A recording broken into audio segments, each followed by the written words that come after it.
Hey, Mom. Hey, just checking in. What you up to?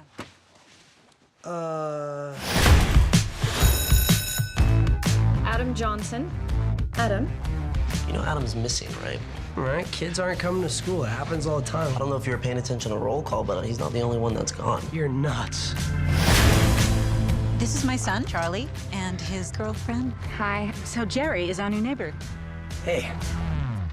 The fun thing about doing this movie is that it sort of takes place in a world that's very aware of vampires. You know, like it takes place in a Twilight universe, so the characters react to that, and so it was fun to play with the conventions 10 years later, or closer to 15, you know. And yeah, it was also really fun to create a vampire who is really much more of a predatory animal. You know, at one point, I think somebody said, you know, we want to kind of have the shark from Jaws, and you see we literally put that in the movie, you know, that idea, and that's the idea that I went with. Like, anything that's charming about him is just like a Venus flytrap. It's just there to eat you, you know, to facilitate the eating of victims.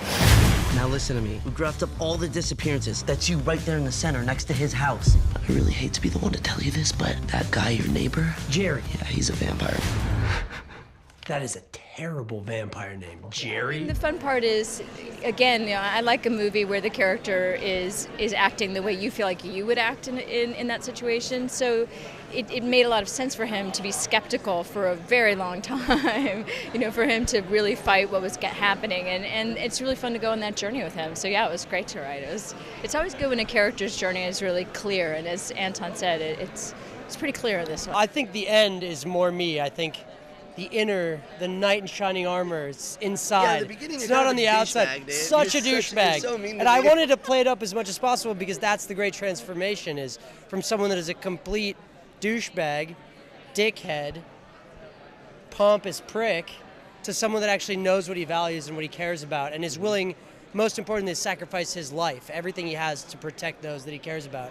Because at one point he had no idea that was fundamental to him, and I think it's a moving character arc. You just can relate, you know, because we don't always understand what our values are until it gets to a point where we might lose the things that we value most.